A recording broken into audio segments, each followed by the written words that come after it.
Boa noite, meus irmãos, que a paz do Senhor esteja em suas vidas. Mais um dia na presença do Senhor, né? Mais um dia, a gente vendo muita coisa acontecendo. Hoje é dia 31 de março, acabou o mês, 20 horas e 36 minutos. Vamos entrar amanhã em abril, né? 1º de abril amanhã. Boa noite, Cleide. Mais um mês aí pra gente enfrentar, né? Vencemos um mês, em nome de Jesus. Graça e paz, Val. Nós vencemos um mês em nome de Jesus. E isso é o que importa, né? Eu quero só dizer um detalhezinho para os irmãos. Shalom, Marlinda. Muita gente mandou para mim uma Feliz Páscoa e eu não respondi. Mas por que eu não respondi? Porque eu não comemoro essa Páscoa. Então eu não respondi, tá? É uma questão pessoal minha, tá? Não tô contrariando quem gosta de comemorar, né? Paz e graça, Simone, boa noite. Mas eu não comemoro essa Páscoa aí, porque é uma Páscoa pagã, né? É uma Páscoa mentirosa, porque Jesus não morreu na sexta-feira, Jesus morreu numa quarta. E existe um ritual que é feito, Shalom Viviane, existe um ritual que é feito em cima disso que não condiz com a palavra do Senhor. Então eu não comemoro essa Páscoa. A Páscoa, se eu comemorar, né, eu tenho que comemorar a Páscoa que é do povo judeu de verdade, tá? Que nem a Páscoa que vai ser a próxima deles lá em Israel não é a verdadeira. Entendeu? Não é a verdadeira. A verdadeira foi há uma semana e meia atrás, né? Essa foi a Páscoa verdadeira. Essa é a Páscoa, é o dia da Páscoa verdadeira, é a saída do povo do Egito, né? Onde Jesus morreu, é o nosso cordeiro imolado, né? Mas é uma coisa pessoal minha, tá? Só estou aqui mostrando por que hoje eu não... Pessoas me deram parabéns, Feliz Páscoa, mas eu não respondi. Não respondi, porque se eu respondo, eu tô compactuando com a situação. Jesus, para mim, ele morreu todo dia, ele morre toda vez que eu lembro. Morre não, né? Morre não. Ele morreu para me salvar. Ele já morreu, ele tá vivo, né? Ele tá vivo. Mas eu lembro da morte dele quando eu começo a ver os meus pecados. Aí eu vou lá na cruz e vejo quanto ele sofreu por mim. Então aí eu relembro, essa é a minha Páscoa. Toda vez que eu faço algo que eu vejo que eu desagradei o Espírito Santo, eu vou lá na cruz e eu tento olhar para a situação que eu formei e que o meu Jesus não merece isso, porque ele verteu o sangue dele para me salvar. Ele levou sobre si todos os pecados de nós todos e foi um peso muito pesado. Foi uma coisa muito cruel, muito pesada em cima dele, né? Então essa é a minha Páscoa. Mas a minha Páscoa, nossa Páscoa está voltando, né?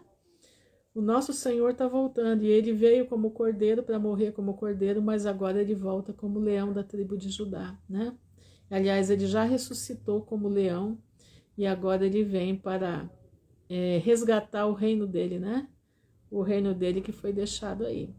Mas antes de eu começar a falar, eu queria aqui trazer para vocês uma mensagem. Apesar que, como diz minha voz, é péssima, terrivelmente péssima. Mas esse hino aqui me fala muito e hoje eu, abrindo aqui a minha Bíblia, eu tenho uma harpa cristã aqui na Bíblia, e eu vi esse hino aqui, eu achei muito interessante e eu queria compartilhar com vocês. Ele diz assim: ó, quão cego andei e perdido vaguei, longe, longe do meu Salvador. Mas do céu ele desceu e seu sangue verteu para salvar um tão pobre pecador. Foi na cruz, onde um dia eu vi meu pecado castigado em Jesus. Foi ali pela fé que meus olhos abri, e agora me alegro em sua cruz. Eu ouvia falar desta graça sem par, que do céu trouxe nosso Jesus. Mas eu surdo me fiz, converter-me não quis ao Senhor que por mim morreu na cruz. Foi na cruz, onde um dia eu vi meu pecado castigado em Jesus. Foi ali pela fé que meus olhos abri, e agora me alegro em sua luz. Mas um dia senti meu pecado e vi sobre mim a espada da lei. Apressado fugi e em Jesus me escondi, e abrigo seguro nele achei. Foi na cruz, onde um dia eu vi meu pecado castigado em Jesus. Foi ali pela fé que meus olhos abri, e agora me alegro em sua luz. Quão ditoso então este meu coração, conhecendo o excelso amor, que levou meu Jesus a sofrer lá na cruz, para salvar a um tão pobre pecador. Foi na cruz, onde um dia eu vi meu pecado castigado em Jesus. Foi ali pela fé que meus olhos abri, e agora me alegro em sua luz. Essa é a minha Páscoa, irmãos. É o dia que eu vi o meu pecado castigado em Jesus. Essa é a minha Páscoa. Foi o dia que eu reconheci que eu sou uma pobre pecadora e preciso da misericórdia de Jesus Cristo. Então, essa mentira, né? Essa coisa, né? Não, Jesus morreu na sexta, ressuscitou no domingo. Não, irmãos. Cada dia que eu abro meu coração e vejo que ele morreu para me salvar, é o dia de eu comemorar. Eu comemoro todos os dias a salvação da minha alma. Eu comemoro todos os dias ele ter morrido por mim. Eu comemoro todos os dias que ele não está morto, mas ele está vivo. Então eu não preciso ter um dia específico para isso. Aí você vai falar para mim, mas isso é uma questão minha, tá? Não estou falando isso para todo mundo, não. É para mim. Aí você pode falar assim, mas irmã Ruth, a gente aproveita esse dia para pregar. Pois é, irmão, nós devíamos pregar todo dia, né? Ah, mas as pessoas estão receptivas. É uma falsidade, né? É uma falsidade essa recepção delas. Um dia só na vida tá receptivo. Um dia de Natal, eu falava isso também. Quando eu cantava, eu era regente de coral. Então eu saía com o coral para fazer Semana Santa. Eu saía com o coral para cantar no domingo de Páscoa, eu saía com o coral para cantar na sexta-feira, e eu sempre interrogava, que engraçado, a Bíblia diz que era 3 dias e 3 noites, mas de sexta para domingo não dá 3 dias, né? Até que o Senhor me tirou do templo de pedra e começou a me ensinar dentro da minha casa a palavra dele. E eu pude entender, Shalom, Adriana, eu pude entender, né, que é uma grande farsa, é uma grande mentira e que nós temos que pregar Jesus crucificado todos os dias. Nós temos que pregar que ele morreu para nos salvar e que ele está voltando. Isso tem que ser todos os dias, todas as horas, todos os momentos. O povo, se tiver que ouvir, ele vai ouvir. na hora necessária. Mas não é um dia que vai fazer ele ouvir.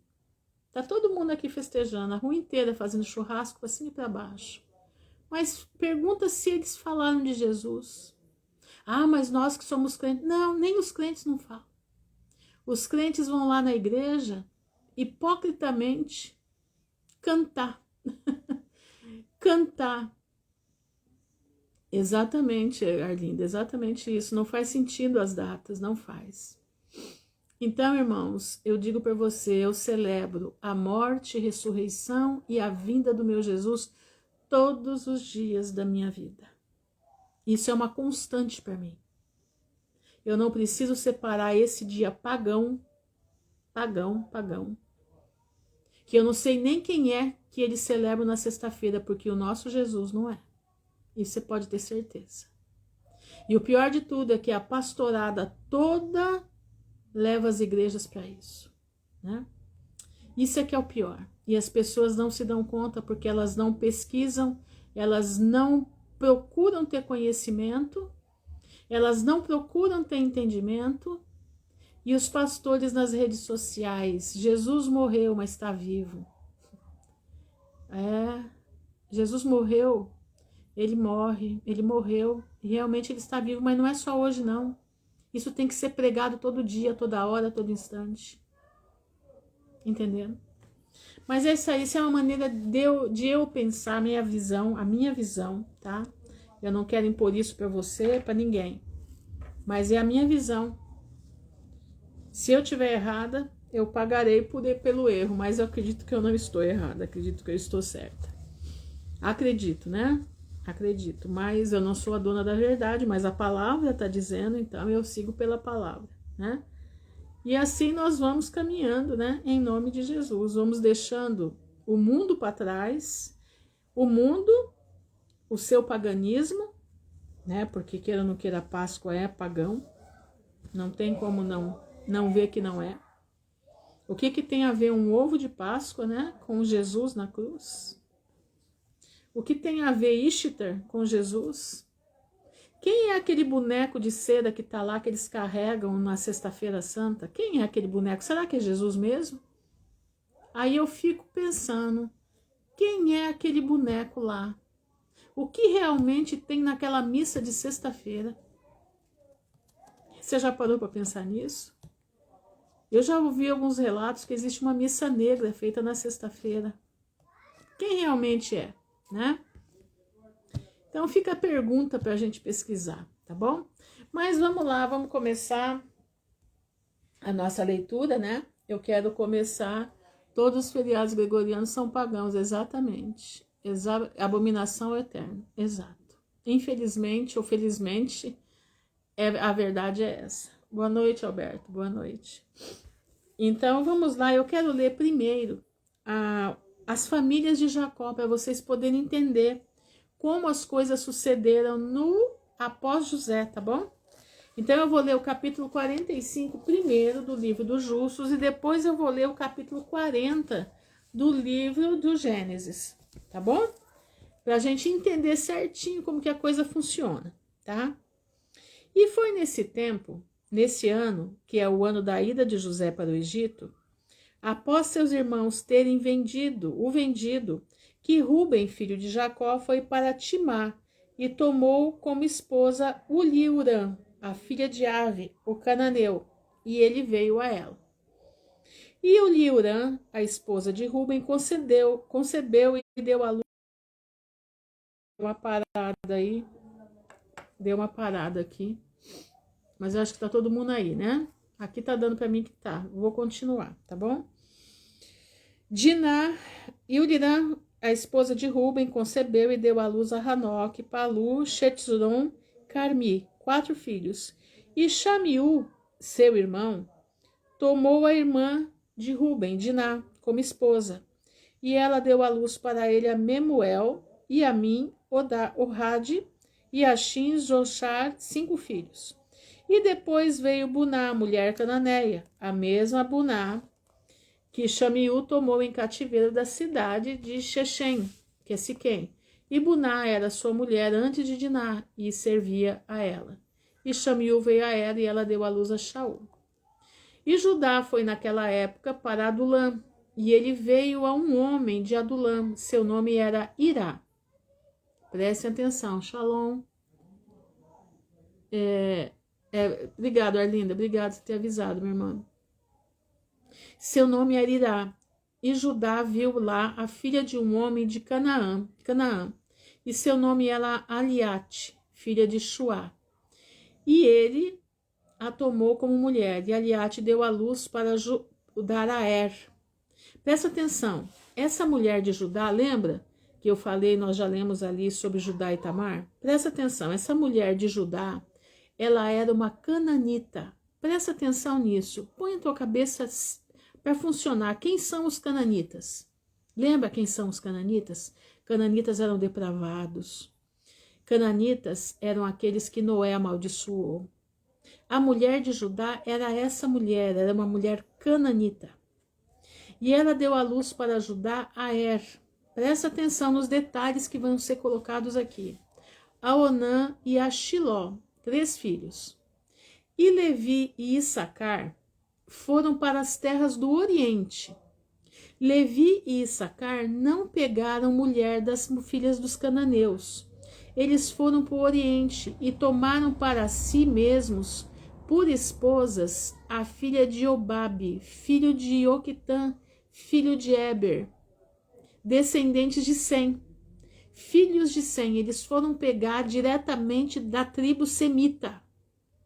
A diferença entre essas mulheres, presta bastante atenção. Tiveram 2 filhas, o nome da mais velha era Adiná e o nome da mais jovem era Aridá. E Levi tomou Adiná e Issacar tomou Aridá, e eles vieram para a terra de Canaã, para a casa de seu pai. E Adiná deu à luz para Levi a Gerson, Querate e Merari, 3 filhos. Presta atenção.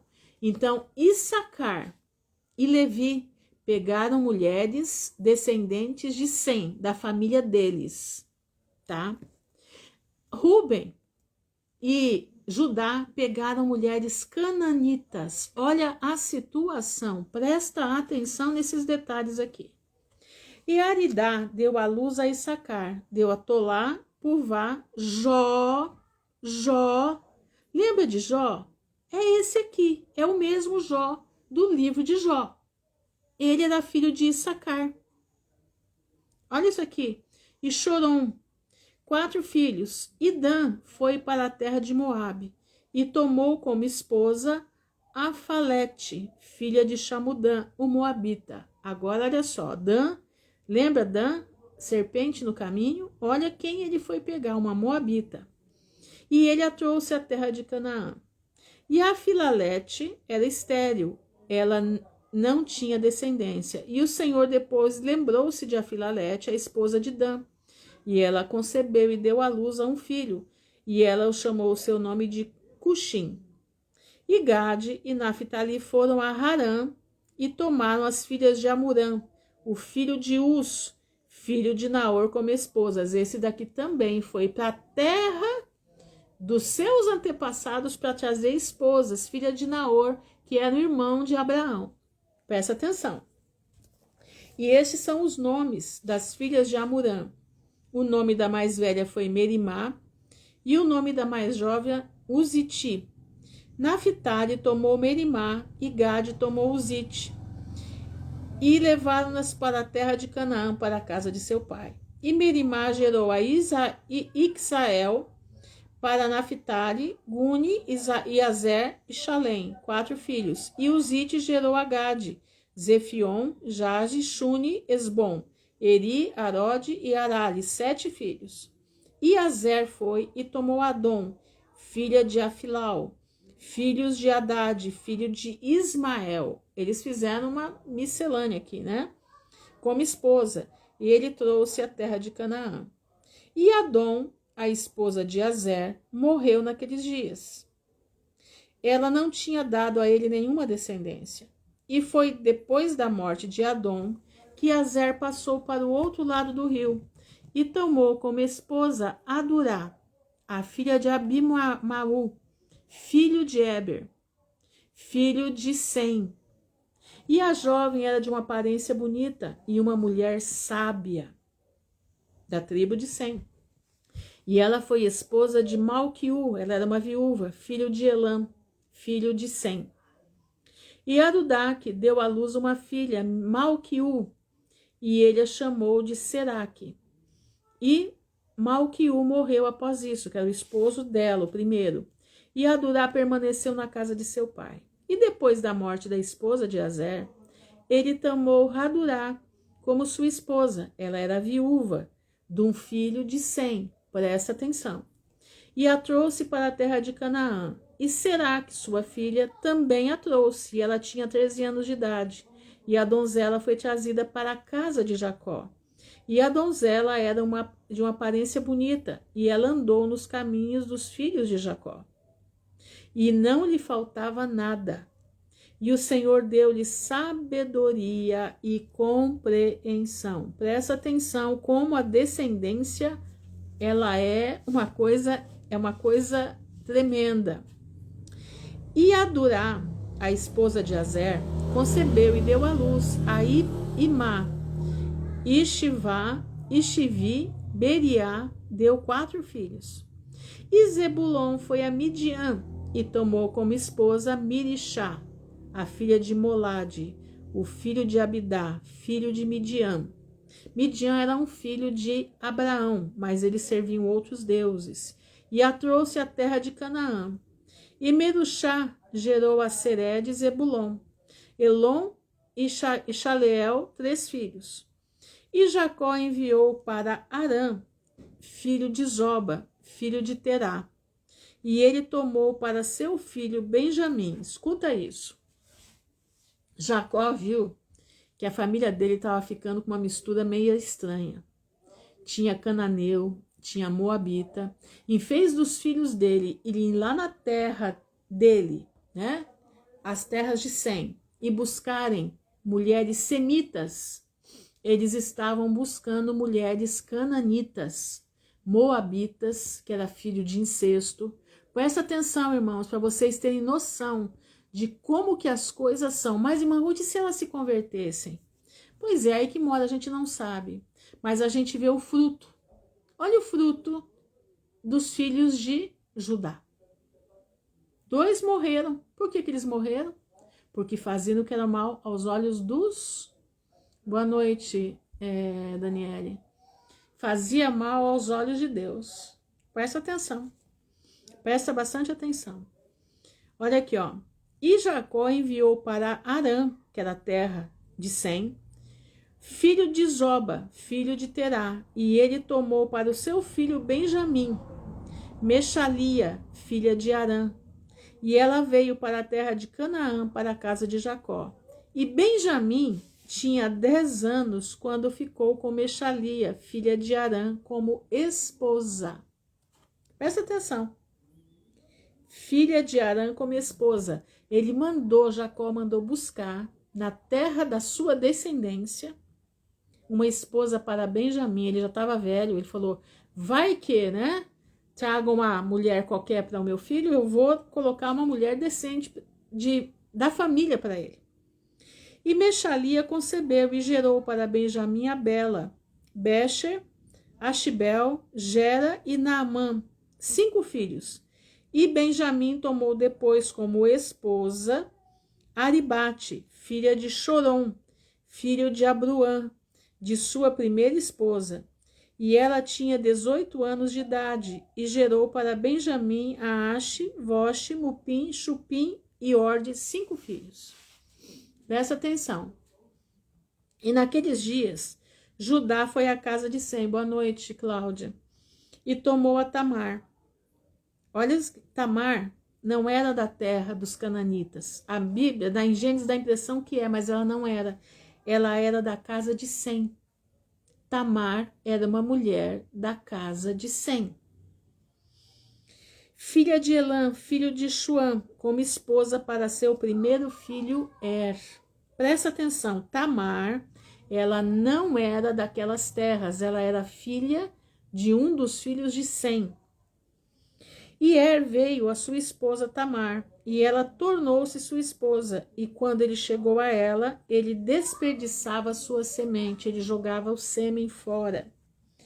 E o seu trabalho foi mau aos olhos do Senhor, e o Senhor o matou. E foi depois da morte de o primogênito de Judá, que Judá disse a Onã: toma a esposa do teu irmão e se case com ela, como parente próximo, e levante semente para teu irmão. Onã tomou Tamar como esposa, e ele veio a ela. Onã também fez igual ao trabalho do seu irmão. E seu trabalho foi mau aos olhos do Senhor, e ele também o matou. Que trabalho é esse? Era o tal do coito interrompido. Ele jogava o sêmen fora. Hoje é o uso da camisinha, tá? E quando Onã morreu, Judá disse a Tamar: permanece na tua casa, na casa de teu pai, até que meu filho Shiló, ou Selá, esteja crescido. E Judá não teve mais nenhum prazer em Tamar, para dar-lhe a Shiló, pois ele disse: porventura também acabará morrendo como seus irmãos. Ele achava que ela era o problema. E Tamar permaneceu na casa de seu pai, e Tamar ficou na casa do pai por algum tempo. E no final do ano, Aliate, a esposa de Judá, que era uma cananeia, morreu. E Judá foi consolado por sua esposa. E após a morte de Aliate, Judá subiu com seu amigo Irá para Timá, para negociar suas ovelhas. E Tamar ouviu que Judá tinha subido para Timá, para negociar as ovelhas que Shiló estava crescido. E Judá não se agradava mais dela. Vou ler de novo, que eu me coloquei aqui. E Tamar ouviu que Judá tinha subido para Timá, para negociar as ovelhas, e que Shiló tinha crescido. E Judá não se agradava mais dela. E Tamar retirou-se as peças de vestuário de sua viuvez, e ela colocou umas roupas sobre ela, quer dizer, roupas de uma prostituta. E ela cobriu-se inteiramente, ela não deixou que ele visse o rosto dela. E ela foi e sentou-se na via pública, na estrada para Timá. E Judá passou e a viu, e levou-a. E ele tomou a ela, e ela concebeu por ele. E no momento do nascimento, eis que havia gêmeos em seu ventre. E ele chamou o nome do primeiro Pérez, e o nome do segundo Zará. Esse daqui eu já li, os pormenores estão no Gênesis, tá? Eu já li. Agora eu quero colocar aqui para vocês um comentário aqui que como é que diz?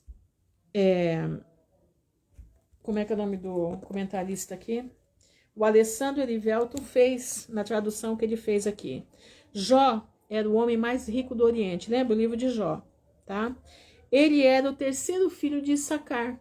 Ele era neto de Jacó.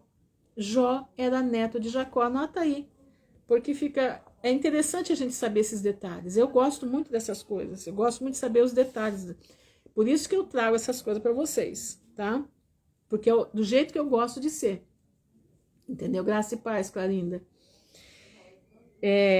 Cabe destacar que, dependendo da versão da Bíblia, seu nome aparece como Jó ou como Jazube, tá? Então, o nome de Jó, a pessoa de Jó, e o nome dele pode ser Jó ou Jazube. Esses dois nomes é a mesma pessoa, tá? Então, aqui é um comentário que é feito. Então tá, agora, vocês entenderam até aqui, gente? Deu para entender? Deu para entender que uma parte dos filhos... Pois é, eu também não, mas é filho de... Por isso ele era um homem abençoado. Por isso ele conhecia os caminhos do Senhor. Por esse motivo, ele conhecia os caminhos do Senhor. Agora, presta bastante atenção aqui no que eu vou falar para vocês. Vocês repararam que metade dos filhos de Jacó pegaram mulheres cananitas e a metade dos filhos de Jacó pegaram mulheres da tribo de Sem, da família de Sem? E olha que o livro de Jó é mais antigo da Bíblia. Pois é, você vê. E foi Moisés que escreveu, né? O livro de Jó foi Moisés. Aliás, eu tenho uma parte do livro de Jó que o próprio Jó relatou, tá? Eu tenho aqui muito interessante, são 14 páginas.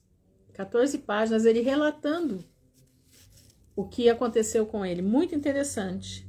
Depois que eu terminar, quem sabe eu volto a ler ele de novo. Eu já li uma vez, mas quem sabe eu volto a ler outra vez. É muito interessante. Mas vamos lá. Nós já vimos, então, vocês pegaram. O que eu quero que vocês prestem atenção. Como é que faz diferença a genealogia de uma pessoa? Como faz diferença com quem é que você vai se casar ou não? Como faz diferença? Aí você vai dizer, mas irmã Ruth, isso tudo se perdeu. Em certo ponto, sim. Em certo ponto se perdeu. Mas a gente começa a olhar lá atrás. Por que que os pais que buscavam casamento para os filhos? Vocês lembram disso, que antigamente era assim? Eram os pais que procuravam o casamento para os filhos. O que será? O porquê? Entenderam? Ah, mas é que ninguém amava. Uma pessoa nova não tem condições de escolher nada. Ela até gosta, né? Aquela história toda. Mas ela não tem muitas vezes condições de escolher o melhor. E casamento é para o resto da vida. E quando a gente passa por algumas coisas, a gente começa a entender como o porquê Deus mandava pegar mulheres da sua própria tribo, não ir para fora para buscar homens e mulheres lá fora, mas buscarem casamentos dentro da sua própria rede da família. Presta atenção. Mas vamos lá. Agora eu vou ler Gênesis 40. Irmãos, o que eu estou falando aqui com vocês, exatamente, eram descendência. Aí você falou, Arlinda, certinho. Eram casamentos duradouros e a descendência era forte. É isso. É isso aí. Você resumiu tudo que eu estou tentando dizer que eu não consegui falar. Você falou exatamente as palavras certas. Eram casamentos duradouros e descendência era forte. Olha o que nós estamos vendo hoje, gente. Olha que povo nós temos hoje na terra. Os que estão se preservando são os filhos de Deus. Pela misericórdia do Pai. Mas não por descendência. Eu falo isso por mim mesmo. Falo isso por mim mesma. Entenderam? Olha o que virou a humanidade. Nós estamos no tempo de Canaã. No tempo de Sodoma. No tempo pré-diluviano. Agora vamos lá para José. 40 de Gênesis. Vamos lá. Sucedeu, depois destes acontecimentos, que José foi preso, aquela coisa toda, né? Que Potifar, a mulher de Potifar fez o que fez. Que o copeiro do rei, agora José está dentro da cadeia. José agora é o chefe da cadeia, de prisioneiro ele virou o chefe, ele é que comanda a prisão. O carcereiro entregou tudo na mão dele, tá de boa. E José agora recebe 2 prisioneiros, presta atenção. Sucedeu depois destes acontecimentos que o copeiro do rei do Egito e seu padeiro ofenderam o rei do Egito, Faraó. E Faraó irou-se contra seus 2 eunucos, o copeiro Mor e o padeiro Mor. Olha, presta atenção. Não aqui não está dizendo que eles são eunucos castrados. Aqui está dizendo que eles têm como Potifar. Potifar não era castrado, ele teve filhos com a mulher dele. Tá? Então preste atenção aqui. E Faraó irou-se contra seus 2 eunucos, o copeiro Mor e o padeiro Mor. E mandou detê-los na casa do comandante dos guardas. Presta bastante atenção. Na prisão onde José estava detido. O comandante dos guardas agregou-lhes José para que o servisse. E ficaram certo tempo detidos. Então José começou a tomar conta deles, né? Ora, numa mesma noite, os 2. Boa noite, Clara. Graça e paz, minha irmã. Uma mesma noite, os 2, o copeiro e o padeiro do Egito, do rei do Egito, que estavam detidos na prisão, tiveram um sonho, cada qual com a sua significação. De manhã, vindo encontrá-los, José percebeu que estavam acabrunhados e perguntou aos eunucos do faraó que estavam com ele detidos na casa do seu senhor: por que tendes hoje o rosto triste? Eles lhe responderam: tivemos um sonho, e não há ninguém para interpretá-lo. José lhes disse: é Deus quem dá a interpretação, mas conta-me o sonho. Irmãos, tem pessoas que não acreditam em sonhos. Tem pessoas que não acreditam em sonhos. A gente percebe gente que confessa a palavra de Deus, gente que conhece a palavra de Deus, mas não acredita em sonho. O Senhor fala muito comigo através de sonho. Eu tenho duas coisas que Deus fala comigo, é no meu ouvido e no sonho. Eu, quando tenho um sonho, que o sonho persiste, eu fico em alerta, porque Deus está querendo dizer alguma coisa. E vários sonhos na minha vida aconteceram, entendeu? Vários sonhos. Essa noite mesmo, faz 3 manhãs que eu sonho a mesma coisa. 3 manhãs, depois que eu oro na madrugada, que eu venho aqui fora. E faz 3 dias, às 5 da manhã eu começo a sonhar com uma determinada coisa. E hoje eu mandei esse sonho para a pessoa. Eu falei: olha, estou sonhando com você faz alguns dias, mas hoje foi o dia que mais me deixou cansada no sonho. E eu estou mandando para você o sonho. Porque eu sei que alguma coisa tem aí. Não sei se acreditou ou não, mas também eu só fiz o que Deus mandou, né? Mas fiquem alertas com seus sonhos. Sonhos são quando você dorme, você entra no mundo espiritual. As pessoas não creem nisso, mas a verdade é essa. Quando você dorme, você entra no mundo espiritual. Tanto é que os ataques de Satanás são nos sonhos. Os ataques de Satanás são quando você dorme. É o que eles chamam de... Como é que é o nome? Eles chamam de paralisia do sono. Não é paralisia, é ataque espiritual. Ataque espiritual. Então, meu irmão, Jesus disse, né? Jesus disse que no final dos tempos os vossos jovens terão sonhos, vossos velhos terão visões. Entenderam? E Satanás também ataca. Ele tenta atacar a gente. Eu sou atacada direto. Direto, me prende, me sufoca. E eu só, Senhor Jesus, me cobre com o teu sangue. E aquilo vai embora. Entenderam? Então nós temos que ter, até no sonho, nós temos que estar ligado com o nosso coração, a nossa mente no Senhor. Então, quando eu tenho um sonho, que ele se perpetua, como aconteceu essa manhã, faz 3 manhãs que eu sonho a mesma coisa, eu já sei que é Deus querendo dizer alguma coisa. E hoje de manhã foi tão forte, que eu precisei relatar para com quem eu sonhei, eu precisei relatar o sonho. Mas não sei se, né? Mas está na mão do Senhor, ele sabe o que faz. Mas diz assim, versículo 9 do capítulo 40 de Gênesis. O copeiro Mor narrou a José o sonho que tivera. Sonhei, disse ele, que havia diante de mim uma videira, e na videira 3 ramos. Deram brotos, floresceram, e as uvas amadureceram em cachos. Eu tinha na mão a taça de Faraó. Peguei os cachos da uva, espremi-os na taça do Faraó e coloquei a taça na mão do Faraó. E José lhe disse: eis o que isso significa. Os 3 ramos representam 3 dias. Mais 3 dias e o Faraó te erguerá a cabeça e te restituirá o emprego.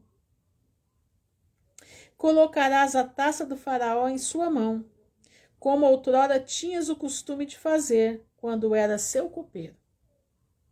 Lembra-te de mim, José disse, quando te suceder o bem, e sê bondoso para falares de mim ao Faraó, a fim de que me faça sair desta prisão.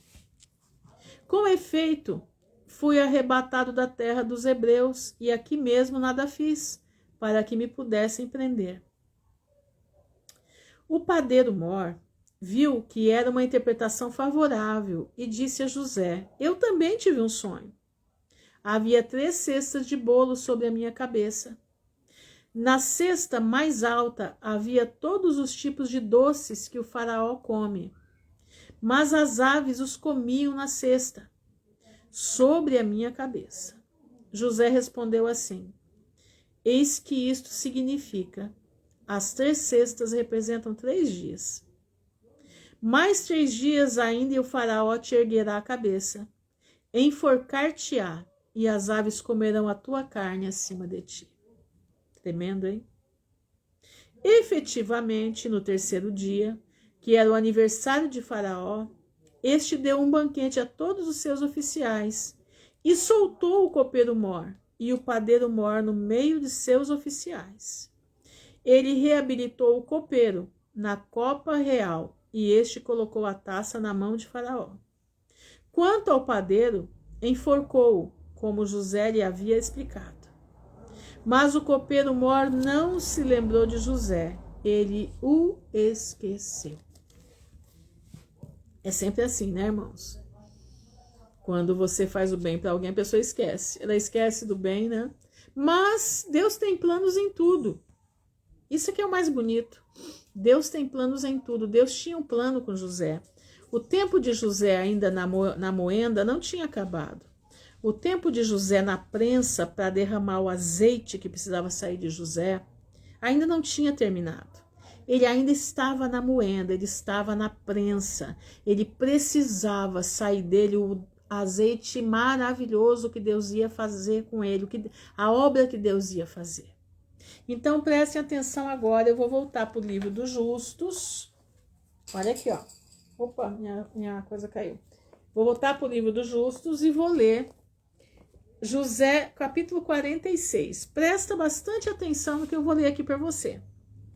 Naqueles dias, José ainda estava na prisão na terra do Egito. Naquela época, presta atenção nos detalhes. Os atendentes de Faraó ficaram de pé diante dele.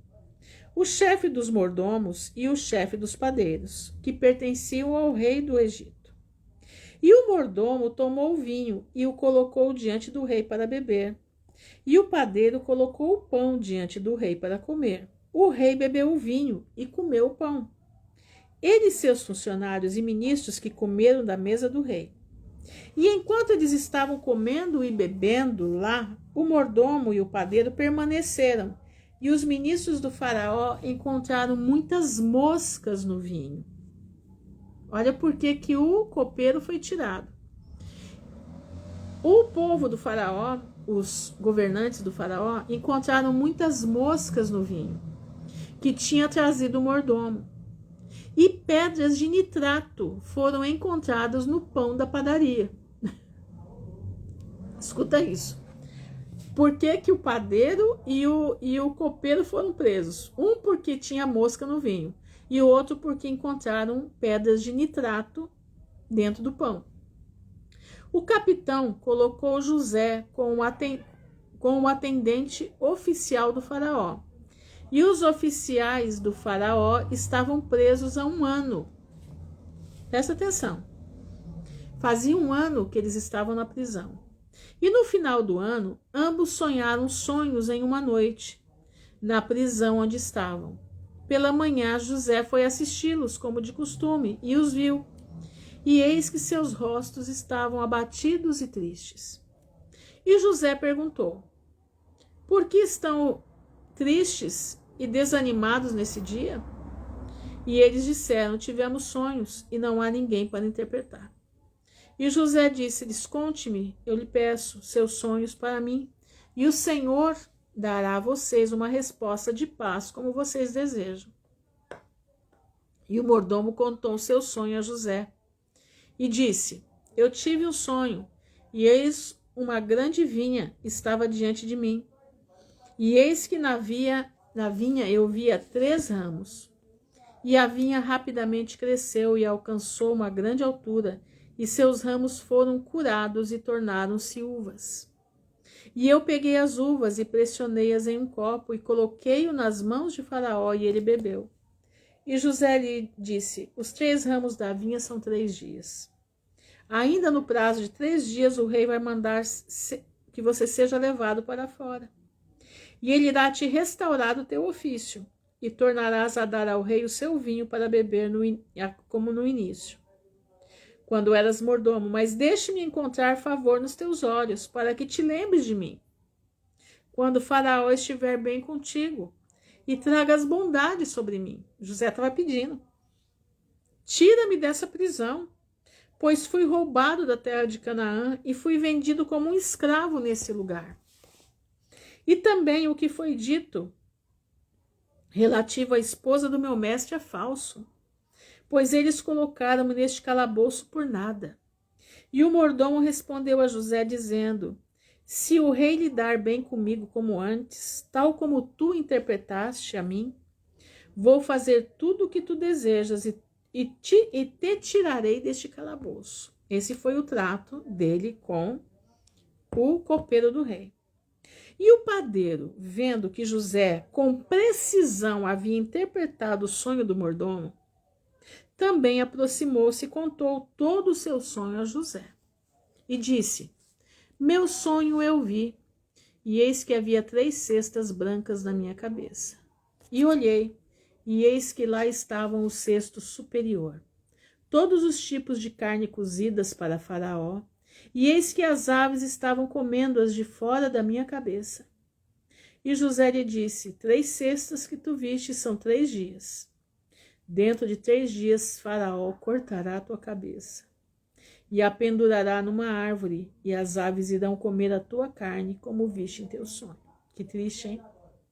Naqueles dias a rainha estava prestes a dar à luz, e após esse dia ela gerou um filho ao rei do Egito, e proclamaram que o rei tinha recebido seu primeiro filho. E todo o povo do Egito, juntamente com os funcionários e agentes do faraó, alegraram-se grandemente. E após o 3º dia de seu nascimento, Faraó fez uma festa para seus funcionários e agentes, os anfitriões da terra de Zoar e da terra do Egito. E todo o povo do Egito e os servos de Faraó vieram para comer e beber com o rei na festa de seu filho, e para se alegrar com a alegria do rei. E todos os oficiais do rei e seus servos foram alegrar-se nesse momento, durante 8 dias de festa. E festejaram com todos os instrumentos musicais, com tamborins, com danças na casa do rei, por 8 dias. E o mordomo, a quem José tinha interpretado seu sonho, esqueceu-se de José. E ele não falou ao rei como o havia prometido, pois isto veio do Senhor para punir José, pois ele havia confiado no homem. José foi pedir, como diz, né, o povão aí, José foi pedir pinico para o copeiro, né? E Deus deixou José mais um pouco de tempo lá, para José aprender que é em Deus que nós confiamos. Meu irmão, quantas vezes a gente faz isso, né? A gente pede para o homem a saída, achando que no homem está a saída da situação, e não está. A saída da situação está em você clamar ao Senhor pela tua necessidade. Não está em você correr no teu amigo e pedir: ai, me empresta, pelo amor de Deus, porque se eu não tiver essa quantia emprestada, eu não sei o que eu vou fazer.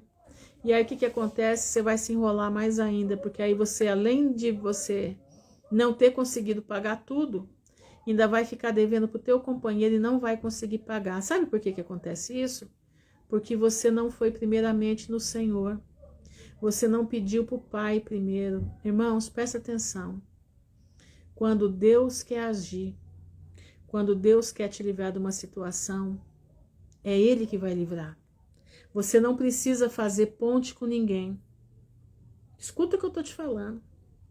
Você não precisa fazer ponte com ninguém. O Senhor manda na tua casa o que você precisa. O Senhor põe na tua conta bancária o que você precisa. Sem você pedir nada para ninguém, você não vai ter nada para pagar para ninguém. Porque quem mandou foi o Senhor. Agora, quando nós não cremos, como eu vejo muitos crentes, eu tenho que agir, eu tenho que agir. Tem que agir? Quem é você para agir? Quem sou eu para agir? Nós não somos nada, meu irmão. Presta atenção. Eu e você não somos nada. Nós não enxergamos lá na frente. Ah, mas a gente tem que se movimentar. Claro, nós temos que nos movimentar na oração. Tem gente que acha que isso é covardia. Tem gente que acha que você se movimentar diante de Deus na oração é você ser fraco. Tem gente que acha isso. Você pensa que não? Tem gente que pensa. Tem gente que pensa que Deus não tem poder.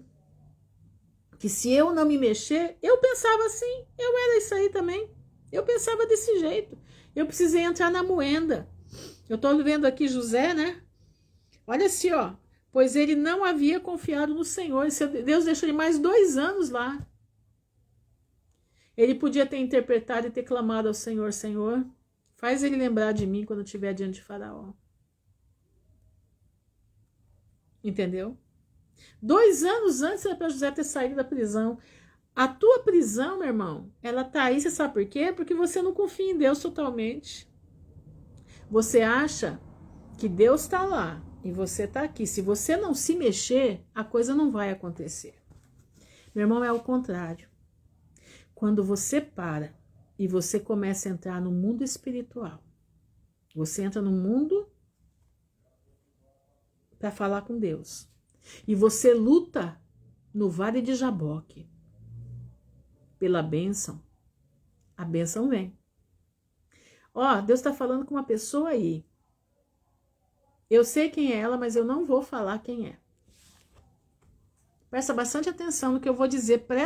Abre teus ouvidos o que eu vou te dizer. Você tá achando que essa tua luta, esse teu desespero, porque na tua casa estão te espezinhando, estão te botando para baixo, estão te fazendo de gato e sapato, porque você não consegue o material. Você não consegue fechar negócio nenhum. Você está numa situação de desespero. Você já está num ponto que você está com o dente pregado na parede. Mas sabe por que você está desse jeito? Porque você não crê em Deus. Você está desse jeito porque você não entregou a tua vida 100% na presença do Pai. Você entregou 40% da tua vida para Deus. Deus quer que você se entregue 100% para Ele. Deus quer que você prove que Ele é Deus. Deus quer que você, em vez de você estar saindo para a rua para tentar fazer alguma coisa, para tentar lutar, para tentar conseguir, o Senhor quer que você faça o contrário. O Senhor quer que você abaixe as tuas asas, tá?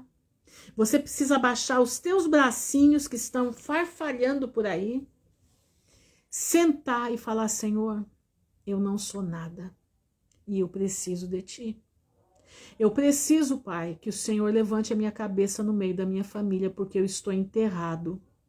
Eu estou como um avestruz, com a cabeça enterrada no chão. Eu tenho vergonha. Eu estou humilhado. Eu estou acabado. Eu estou desesperadamente desesperado. O Senhor está mandando te dizer essa noite, presta atenção. Presta bastante atenção no que eu estou te falando. Se humilha diante da potente mão do Senhor. Saiba que o teu bater de asa não vai resolver nada. Se coloca na cruz, no pé da cruz. Confessa ali os teus pecados. Confessa ali tudo que você já fez. E fala, Senhor, eu preciso de Ti. E a Tua palavra diz para que é para nós fazermos prova de Ti. Que o Senhor vai abrir as janelas do céu. Senhor, apesar de eu não ter essa confiança toda, eu preciso fazer essa prova. Me dá capacidade para compreender o que ela está falando. Me dá capacidade para entender que eu preciso parar e aguardar chegar na porta da minha casa a minha salvação. Meu irmão, antes da volta de Cristo, o Senhor vai honrar a tua cabeça se você buscar a Deus de todo o teu coração, de toda a tua alma, e você entender que você não pode fazer nada, mas Deus pode fazer tudo por você.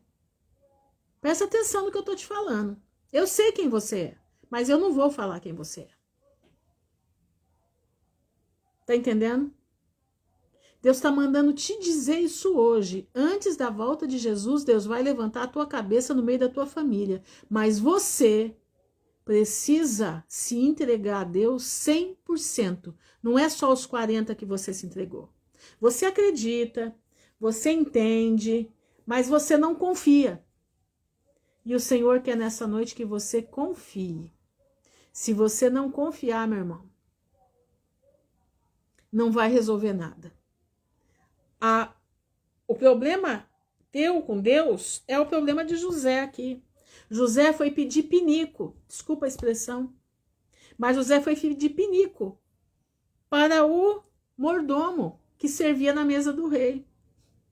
Ele achou que, ele interpretando, o mordomo ia se lembrar dele. Ele achou que o mordomo ia tirar ele de lá. E aí ele contou todo o que aconteceu com ele. Meu irmão, você não precisa contar nada da tua vida para ninguém. Você precisa contar para o Criador. Do momento que você conta tua problema, tua dificuldade para o Criador, ele está entendendo que você está confiando na poderosa mão dele. Tá entendendo? Você tá entendendo? Então presta atenção no que o Senhor está te dizendo. O Senhor vai levantar a tua cabeça no meio da tua família antes da volta de Jesus. Mas você precisa sair dos 40% e passar para os 100% da tua confiança. Professar o nome de Deus não é da boca para fora, é de dentro para fora. Professar o nome de Jesus Cristo é conhecer. Professar o nome de Jesus Cristo é viver a palavra de Deus. É viver os seus ensinamentos. É viver a fé. Tá entendendo, meu irmão? Você entendeu? Eu já contei para vocês aqui as coisas que eu já passei. Já contei aqui.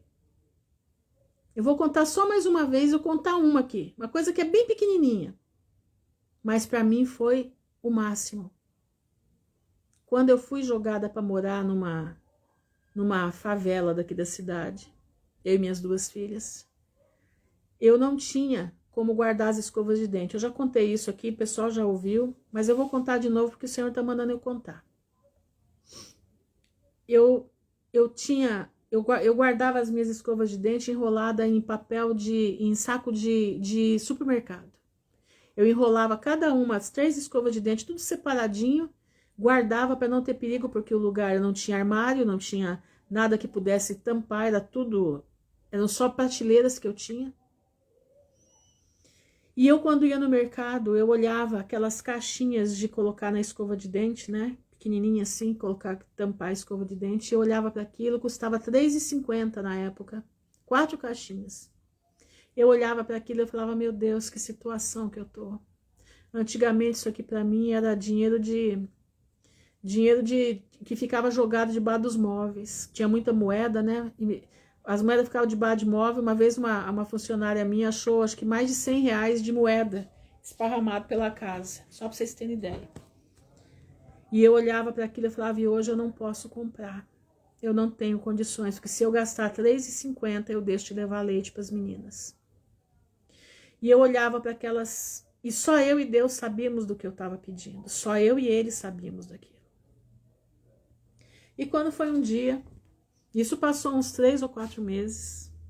Uns 3 meses. Quando foi um dia, uma moça que eu conhecia, que ela orava muito por mim, porque quando eu entrei naquele lugar, ninguém sabia onde eu estava. Eu não deixava ninguém saber onde eu estava. Porque era muita vergonha para minha vida. Muita vergonha. Eu saí de uma zona boa, que eu morava aqui em Maringá, na zona 2, e parar num lugar daquele era uma vergonha. E daí, meus irmãos, eu fui parar ali e essa moça me escreveu um dia de manhã. E ela, Ruth, aonde você tá? Eu falei, olha, eu não vou te falar onde eu tô. Mas como você tá? Eu falei assim, olha, minha situação é grave. Mas eu tô nas mãos do Senhor. Ela falou, pelo amor de Deus, me fala aonde você tá. Eu falei, eu não vou dizer. Ela falou, em nome de Jesus, eu preciso saber onde você tá. Quando ela falou assim, meu coração, eu falei, olha, eu tô em tal lugar, assim, assim, assim.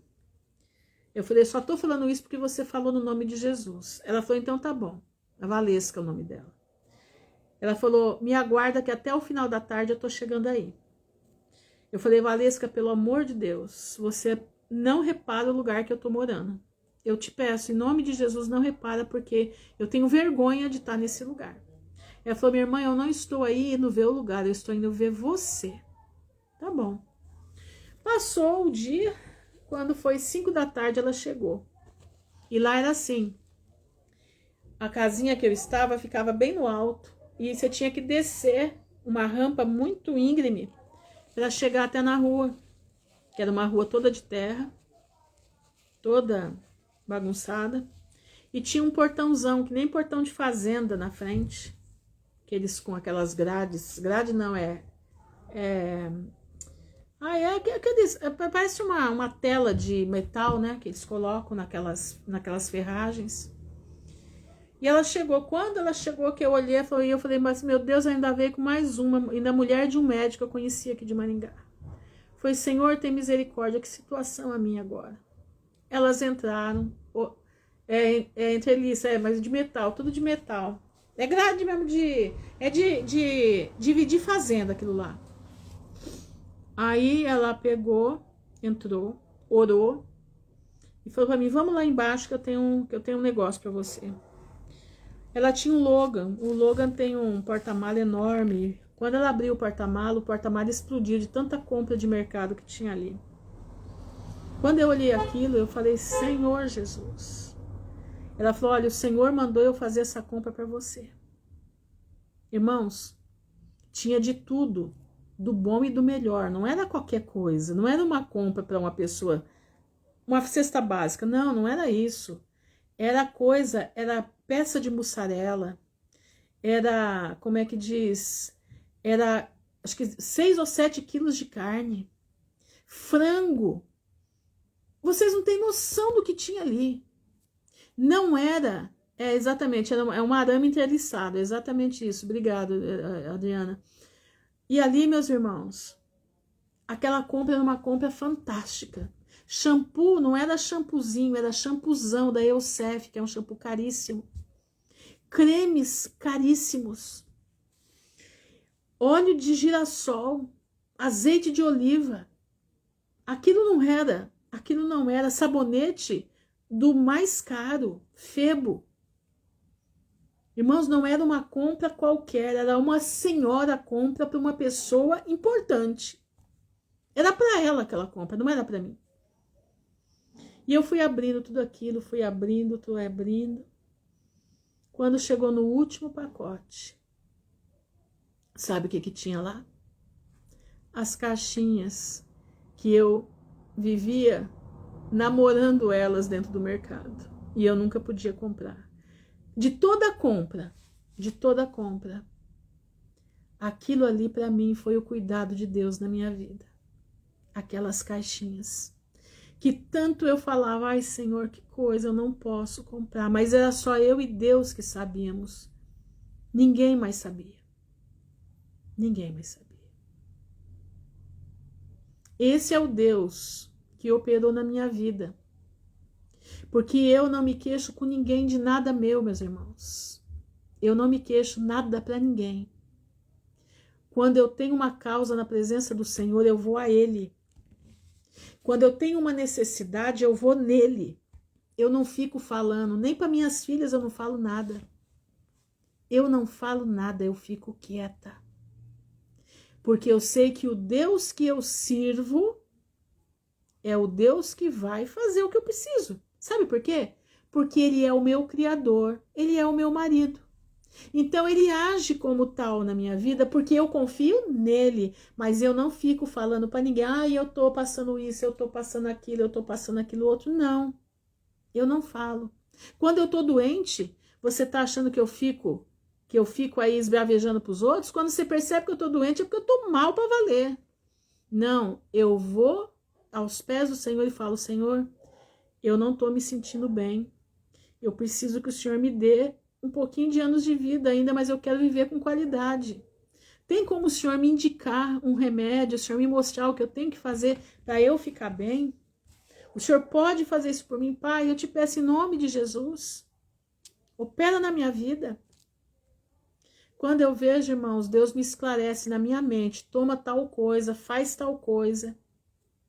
E quando eu vejo, as coisas começam a acontecer, eu começo a ver que meu corpo começa a modificar. Você está entendendo, meu irmão? Esse é o Deus que nós servimos. Mas nós temos que ir, não é no pé do vizinho. Eu não tenho que ir no pé da minha filha, eu não tenho que ir no pé do meu irmão, não. Eu tenho que ir nos pés do Senhor. Entendeu? Imagina, testemunho, imagina sua alegria, o que você chorou. Com certeza, chorei. No outro dia eu liguei para a Valesca, eu falei, Valesca, minha irmã, que compra é essa que você fez? Ela falou, irmã, Ruth, eu ia passando nas gôndolas e o anjo de Deus falava no meu ouvido, isso aqui que você vai levar para ela, é isso, é isso, é isso. Tudo que eu usava, tudo que eu costumava comprar no tempo da vaca gorda, foram as coisas que ela trouxe. Para minhas meninas, para mim, até para os cachorrinhos. Entendeu? E ela falou para mim, o anjo do Senhor falava comigo dentro do mercado. Eu fiquei 3 horas no mercado fazendo essa compra. Ela falou para mim, porque eu escutava a voz do anjo dizendo, ela usa isso, ela usa aquilo, leva isso, porque é para tanto tempo que ela precisa. Entendendo? E assim eu estou aqui, mas eu fui pedir, ela sabia? Não, ela não sabia. Fazia 6 meses que eu não via a Valesca na minha frente, nem tinha contato com ela. Do nada, ela apareceu e disse que Deus fazia 1 mês que estava falando com ela. Tá entendendo? Então, meu irmão, esse é o Deus que eu sirvo. Esse é o Deus que nós servimos. Agora, você precisa entender o que é estar na dependência de Deus. Estar na dependência de Deus não é você fazer que você tá um vagabundo, não. Não, não é isso não.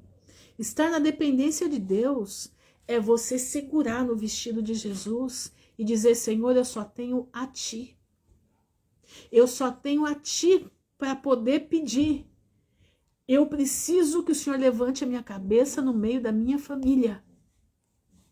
E você vai ver o que o Senhor vai fazer na tua vida. Mas confia, dá o passo. Sai dos 40% que você tem no teu coração e vem para os 100%, porque Deus quer falar com você, meu irmão. Vamos orar? Senhor, nosso Deus e nosso Pai, o nome honrado do teu Filho, Jesus Cristo de Nazaré, Yeshua HaMashiach, aquele que vive hoje e para sempre. Nós estamos diante da tua presença, Senhor, te louvando e bendizendo o teu nome, te agradecendo, Pai, porque o Senhor é um Deus maravilhoso, o Senhor é um Deus que faz maravilhas, o Senhor é um Deus de poder, o Senhor é um Deus que nos ensina a confiar em Ti. Ainda que o mundo diga que nós somos isso ou somos aquilo, que nós não buscamos com as nossas mãos, os nossos próprios irmãos falam isso para nós. Mas nós sabemos o Deus que nós servimos, nós sabemos o Deus que está conosco e nós sabemos que não é o nosso braço que vai trazer nada, mas é a força do teu poder. Porque nós estamos, Pai, nos fortalecendo em Ti, nos fortalecendo em graça, nos fortalecendo em poder que vem do trono da Tua graça. E eu te peço nessa noite, fortalece esse meu irmão que está ouvindo eu falar aqui. Fortalece o coração dele, ele precisa de ser fortalecido. Ele está precisando, mas ele está fraco, ele não tem força para caminhar. Ele está perigoso. Eu te peço nesse momento por essa alma, que o Senhor venha, que o Senhor encha com o teu poder, que as tuas misericórdias estejam sobre a vida desse meu irmão, dessa minha irmã. Que o poder do teu Espírito Santo esteja abraçando, esteja sobre esse irmão. Pai, eu te peço em nome de Jesus, dá confiança para o teu povo que aqui está. O teu povo precisa aprender a confiar em ti. Muita gente fala da boca para fora, mas dentro de si está se batendo como louco, porque acha que se não se bater vai ser considerado como um vagabundo, como alguém que não faz nada. Não, o reino de Deus é diferente. O reino de Deus é diferente, as coisas de Deus são diferentes, não são como o mundo. No reino de Deus a gente se cala para Deus agir, no reino de Deus a gente abaixa as asas para Deus agir. O reino de Deus é diferente do reino desse mundo. O reino de Deus a gente confia nas mãos do poderoso e aguarda em silêncio a salvação do Senhor. E ela vem, porque quando nós paramos, o Senhor começa a trabalhar no mundo do espírito, no mundo espiritual. E quando esse trabalho começa, ninguém pode mais segurar. Porque as trevas são dissipadas, porque tem alguém ali que crê na palavra de Deus. Tem alguém ali de joelho dizendo, eu creio em ti, eu creio na tua palavra, eu creio nas tuas promessas. E esse crer faz com que Satanás perca as forças. Mas enquanto eu me debato, Satanás ganha força. Mas quando o Filho de Deus para, Satanás não pode com um crente parado, esperando pela misericórdia do Senhor. Não pode. Ele fica doente, ele fica queimando, porque aquele crente se rendeu às muitas misericórdias do Senhor. Senhor, eu te agradeço pela tua bondade, eu te agradeço por esta palavra preciosa. Eu te agradeço pela vida de José, que está sendo nessa noite para nós um ensinamento. Essa noite para nós a vida de José está sendo uma lição. E eu te peço, Pai, ensina-nos a aprender com José, que nós precisamos parar de falar, pedir pinico para os outros e nos colocar diante da tua presença e saber que o Senhor é que pode todas as coisas. Eu te agradeço, Senhor, e eu te louvo por essa oportunidade. Dá-nos uma noite em paz, uma semana na tua presença. Prepara o teu povo para a vida eterna, Pai, em nome de Jesus. Prepara o teu povo para a vida eterna. Senhor, nós te louvamos, nós bendizemos o teu nome, no nome honrado de Jesus Cristo de Nazaré, que vive por hoje e para toda a eternidade. Amém e amém. Irmãos, fiquem na graça de Jesus, que o Pai abençoe a todos. Foi uma palavra, eu estou me sentindo assim, cheia da presença de Deus aqui desse lado. Não sei vocês aí, mas eu tô. Porque eu vim aqui, eu estava tão murcha. Eu falei, Senhor, o que eu vou falar essa noite? Eu só vou ler, não vou falar nada. Porque eu tô seca por dentro, Pai. Se o Senhor não tiver misericórdia, vai ser uma live somente de leitura e acabou. Mas o Senhor trouxe promessas essa noite. Promessas. E eu louvo a Ele pela oportunidade de ser um vaso para ser usado para isso. Eu louvo a Ele. Mas não pense que isso é exclusividade minha, não. Isso é para todos aqueles que se dispõem a fazer a vontade do Senhor. Você precisa se dispor a fazer a vontade do Pai. Amém? Confia no Senhor de todo o teu coração, de toda a tua alma, e receba as bênçãos do Senhor que Ele vai mandar para a tua vida. Aguarda o que Deus vai fazer na tua vida, mas seja obediente, abaixa as asas, sai dos 40% e passa por 100%. Amém? Fiquem na graça do Pai, que o Senhor abençoe em nome de Jesus. Amém e amém.